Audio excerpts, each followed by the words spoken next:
everyone and welcome to my channel. My name is Charlene and this is my little YouTube channel where I talk mainly about books but also with a little bit of travel and lifestyle as well. And today I'm going to be talking to you about Never Flinch by Stephen King. Hi everyone, I hope you're all well and you've had a good week. I'm very excited today because I get the chance to talk to you about a brand new Stephen King book, and that is a book called Never Flinch. So this will be a spoiler-free review today because I've just finished reading this. So I'm very excited to talk to you about that. But also let me just say, I'm sorry if I look absolutely awful, I feel it. It is so hot here in the UK. It is 28 degrees today, which I know won't sound like much for people that live in warm countries, but we don't have any aircon and this is just horrible and it's so humid and just sticky and gross. And also I have been awake since 4:30 this morning. My dog decided it was a great idea to get me up at 4:30, so I'm feeling hot and I'm feeling tired, but that is okay because I'm so excited to talk to you about Never Flinch. So just before I get started on my thoughts and my ratings and review of the book, I'm going to give you a few little details. So firstly, this is a Stephen King book. It's not, to me, particularly scary, so I would probably class it as a thriller, but it has got, pages-wise, 410 pages, and on Goodreads, the average rating for it is 3.92, which I don't think is very high for a Stephen King book. And it also says, it's called Never Flinch, but it says Holly Gibney number 4. So if you're a Stephen King reader, you'll be aware that there is a character called Holly Gibney, and she is a very regular character throughout lots of Stephen King books, and her storyline flows throughout lots of the Stephen King novels. So this book is one of the Holly Gibney books. Let me just read you the blurb. When the Buckeye City Police Department receives a disturbing letter from a person threatening to kill 13 innocents and 1 guilty to atone for the needless death of an innocent man, Detective Izzy James has no idea what to think. Are 14 citizens about to be slaughtered in an unhinged act of retribution? As the investigation unfolds, Izzy realises that the letter writer is deadly serious and she turns to her friend Holly Gibney for help. Meanwhile, controversial and outspoken women's rights activist Kate McKay is embarking on a multi-state lecture tour, drawing packed venues of both fans and detractors. Someone who vehemently opposes Kate's message of female empowerment has been targeting her and disrupting her events. At first no one was hurt, but the stalker is growing bolder and Holly is hired to be Kate's bodyguard, a challenging task with a headstrong employer and a determined adversary driven by wrath and unhinged righteousness. Featuring a riveting cast of characters both old and new, including world-famous gospel singer Sister Bessie and an unforgettable villain addicted to murder, these twinned narratives converge in a chilling and spectacular conclusion, a feat of storytelling only Stephen King could pull off. Thrilling and irresistibly engrossing, Never Flinch is one of King's richest and most propulsive novels. So right from the top, let me start by saying that I'm really excited to be able to talk to you and have got to read a Stephen King novel pretty much as soon as it's come out. I am, for those of you that don't know, I'm a slow reader, and so I only started reading Stephen King books. I don't know if it was the beginning of this year or the end of last year, but either way, I was kind of put off them for a while. A, because I thought that they were all just like really scary horrors, and B, because I was a little bit intimidated by the Stephen King books just because they're all very long, and I know that he is such a giant of storytelling that I don't know, I was a little bit intimidated by them. So I only recently started reading Stephen King's books, and I'm kind of mad at myself for doing that because I love so many of Stephen King's books already. I would say I've got a good 3 in my top 5 books already. So I was super excited to be able to get to read pretty much straight away the Never Flinch book. And I read this at the same time as listening to it on Audible because for me, that's just a much easier way of getting into the book and also getting my way through all of the detail and the storytelling of the world that Stephen King builds. It's just, for me, a much easier way to completely immerse myself in it. So starting off with the plot, I know that I just read you the blurb and that gives us a lot of information, and also I want this video to be spoiler free, like I said, because I want it to be just as much information as you need to decide if you want to read the book without giving too much away. So without giving too much away for the plot, I will tell you that this is such an interesting and detailed storyline. What I really loved about this, first and foremost, is that there are, I would say, 3 main storylines that are all happening at the same time. They're all running alongside each other, and then they entwine and they get tied up towards the end, and you see why you're seeing all 3 of these things happening at the same time. So every single storyline, what I would say is usually when I read books like that, there's usually one of the storylines that I'm not that bothered about or that I don't find quite as interesting. But with this book, all 3 storylines I found really, really, really, really interesting. And it wasn't like, you know, sometimes when you're reading a book and it hops about like that, you get to one of the storylines and you think, oh God, I'm not really bothered about this. I can't wait to get to the next one. I didn't feel like that at all. I was really invested in all 3 storylines and I was really, really interested by them all. So without giving you too much information, I'm just kind of going to repeat what it said in the blurb, but give you a little bit more information about that. So the 3 storylines. So the first storyline, or one of the 3 storylines that you've got, is the Holly Gibney storyline. So Holly is a character that we meet in a lot of Stephen King books. I have met her in the book Holly, but I stupidly read that book without realising that Holly was a main character that goes throughout lots of other Stephen King novels, so I didn't really understand her backstory. But from what I can understand, this is the 4th Holly Gibney book. I also know that she's in The Outsider, and there must be one other book that she's in, which I'm going to have to research and read. So yeah, firstly, you've got the Holly storyline. So Holly Gibney, if you know the character, she kind of runs this agency called, I think it's Finders Keepers, something like that, but basically she's a private detective, and she gets contacted by a woman called Kate McKay to become her bodyguard, because Kate McKay is an author and a activist and somebody that puts on shows. She's basically a really, really, really strong, powerful feminist novelist, but she's also very divisive in the things that she says. So she's got a lot of people who love her and support her regardless of anything she does, and then she's also got a very big crowd of people that absolutely oppose everything that she stands for and everything that she says. She's very controversial and she's very divisive. So Kate McKay hires Holly to be her bodyguard because she wants to make sure that it's a woman that she has on her team, and she wants to make sure it's an all-female team, and she doesn't want to rely on any men. So that's why Holly gets hired.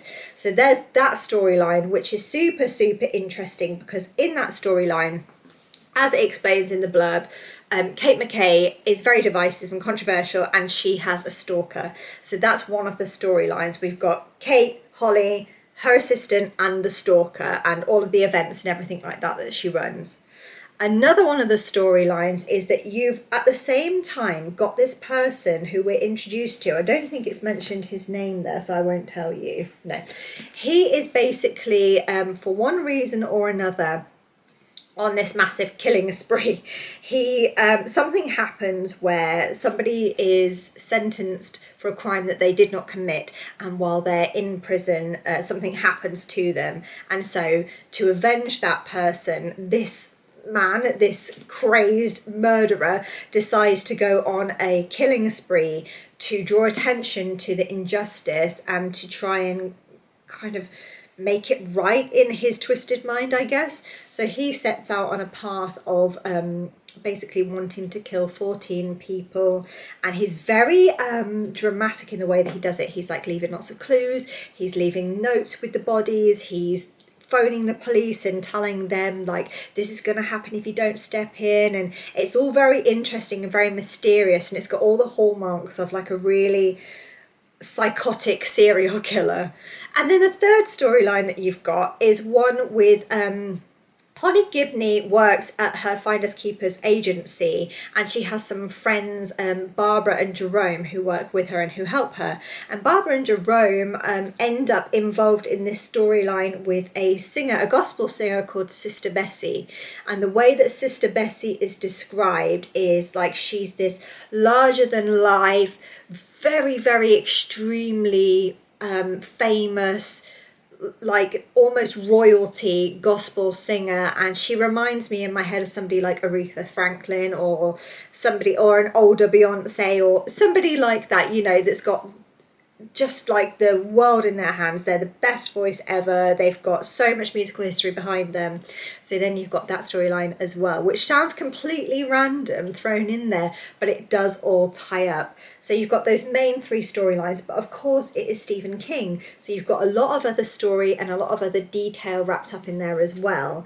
And all of these things eventually wrap up to, you understand why they're all happening at once, and they all happen in the end at the same time, and they all tie up very, very well and in a really, really interesting way that I personally didn't see coming. So that was a little bit about the plot. I don't want to really say too much more than that, because I think if I say too much more than that, it will really end up giving parts of the story away, and I really don't want to do that because it is really, really gripping and really, really interesting. So we'll move on to characters. Obviously, I've mentioned a few characters there. So old characters that I'm aware of as a new Stephen King reader. I could be wrong, and there could be other older characters that are reintroduced. But the ones I'm aware of are Holly Gibney, who is his private detective turned bodyguard in this book. You've got Jerome and Barbara, who are Holly's colleagues and friends who kind of work alongside her. And then you've got a whole bunch of new, characters and cast within this book as well. So you've got the serial killer, who is a man who, the reason that he's doing what he's doing is very interesting. There's also a little element of it that I find like, really? Like, I don't know. I don't want to say too much more because I end up giving something away. But anyway, you've got him. You've got all of the victims that he ends up killing. You've got Sister Bessie, who is just incredible. And you've got like quite a few other people in there as well. There's a lot of people from like an Alcoholic Anonymous kind of group that are very interesting characters as well.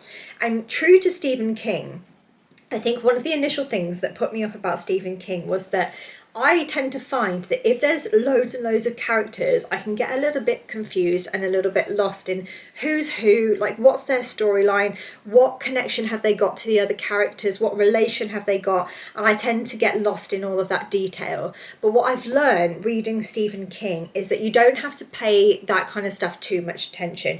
You will very quickly learn who the main characters are and who you need to remember information about. There are so many other characters, but they're really there, I think, in Stephen King's books to kind of build that world and to make it more realistic and to just make it feel a little bit more complete. It's not that you need to remember everything about every single character, but those main characters you will quickly get to know and get to know their stories and their motives, why they're doing what they're doing, and genuinely they're all as interesting as each other to me.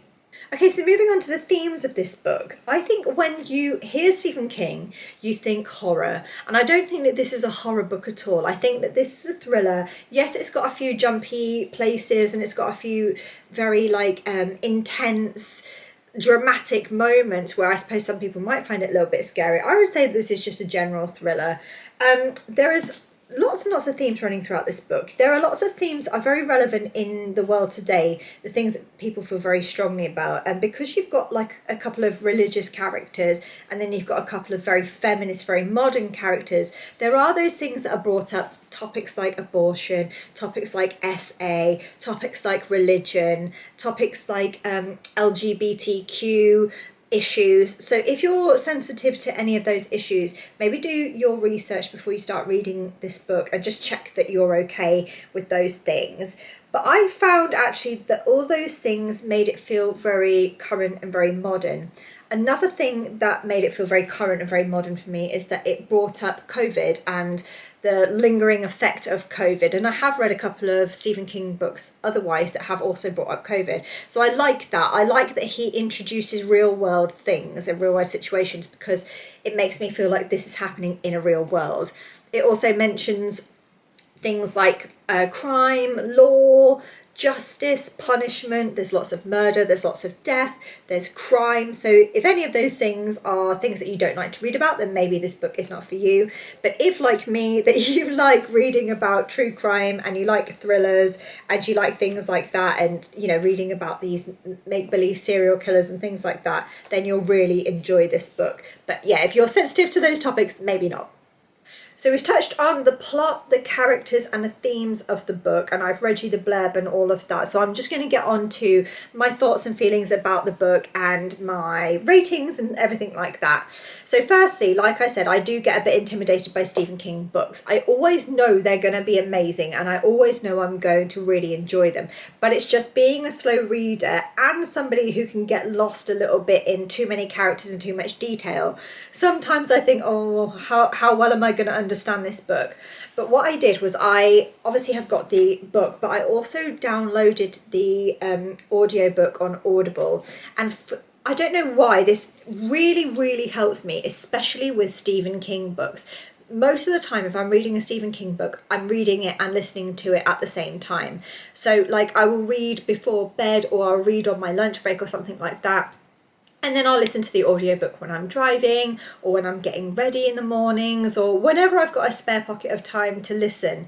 And doing that massively helped me, because I read this book much quicker than I would have if I hadn't have done that. I read it in about a week.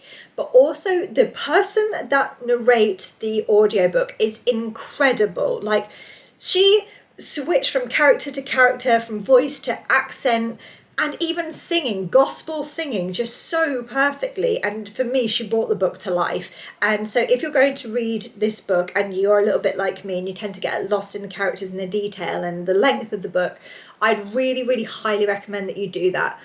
I think that if I hadn't have listened to the book at the same time as reading it, I don't think my score for it would be so high. But because I've also had the experience of listening to it, it really, like I said, it really was immersive and it really brought it to life. And all of those characters are like, I completely know them inside out. I understand them. I can picture them. I can hear them. And she just did such an amazing job of narrating the story that for me, it made such a massive difference. So because I got through this in like a week, you can probably tell as a slow reader that I was very invested. And it was one of those books which I absolutely love reading, which is when you get to them, like you can't wait to read them again. Like when I would finish reading this in the evening, I'd be like, oh, I can't wait to put on my audiobook in the morning when I'm getting ready and listen to what's going to happen next. And for me, it just kept me gripped and on the edge of my seat the whole way through. I've already said it, but those three storylines, the three main storylines, I enjoyed them all as much as each other. And I really loved every single character and every single storyline. I found all of it fascinating. There are a few bits, I will say this about Stephen King, there were a few bits of his story and writing that I thought, is that okay? Like, is that okay to talk about? Is that an okay topic to bring up? But I find that Stephen King does that in a lot of his books anyway. And sometimes I think, like, I'm not sure if that's like okay, but obviously it is. Like, you have to write about these tough situations and these tough topics. But you'll maybe see what I mean if you read this book. But other than that, I really enjoyed this book. I know this isn't like a main standout Stephen King, and you can tell that from the ratings on Goodreads. I think that if this was like a Misery or The Shining or 11/22/63 or something like that, it would probably have a higher average rating. But for me, I really enjoyed reading this book. I really like the cover as well. I'm not sure why, but that's really interesting to me. I like a big hardback book as well, and I liked all of the kind of decoration in the book. But yeah, I really enjoyed reading this. There are a few moments where I was like, and like actually gasped or reacted to the book, and I was very invested in the story. I couldn't wait to read what was happening next. So yeah, all in all, I really enjoyed reading Never Flinch by Stephen King. Nearly forgot what it was called then. And I think for me, I'm struggling to decide whether to rate this a 4 or a 4.5, but thinking about other books that I've rated a 4, I would put this slightly above them, but not in my 5 category neither. So I think for Never Flinch by Stephen King, I'm going to settle on scoring this a 4.5 out of 5 stars. If you've read Never Flinch, I know this is quite a new book, so I'm not sure how many people would have read it already, but if you've read Never Flinch, please let me know, spoiler free, in the comments what you thought. Did you agree with me and my thoughts and my feelings and ratings about the book, or did you not think quite so highly of it? What did you think about the individual storylines? Did you have a favourite storyline or a favourite character? And what did you think about the ending, obviously in a spoiler free way? I just really enjoyed reading it so much, and I think maybe one time I will read it again. If you are a fan of Stephen King, or if you are a fan of thrillers and you like a good mystery and you like a good crime book, I very highly recommend that you read Never Flinch by Stephen King. But I also would highly recommend that you listen to it on Audible as well. For me, it just made it much more complete. Thank you so much for watching this video. I really hope that you've taken something from this and that you've enjoyed watching it. And I would really appreciate you if you would like this video and subscribe to my little channel. I would love you forever and ever. Thank you so much to everybody who's been liking my videos, subscribing to my channel, chatting to me in the comments. It literally means the world, and I'm having the most fun building this little community, so I want to continue to build it even more. So if you could do all those things, I would love you forever. And just thank you for watching this video, and I'll see you next time. Thank you for watching. Bye.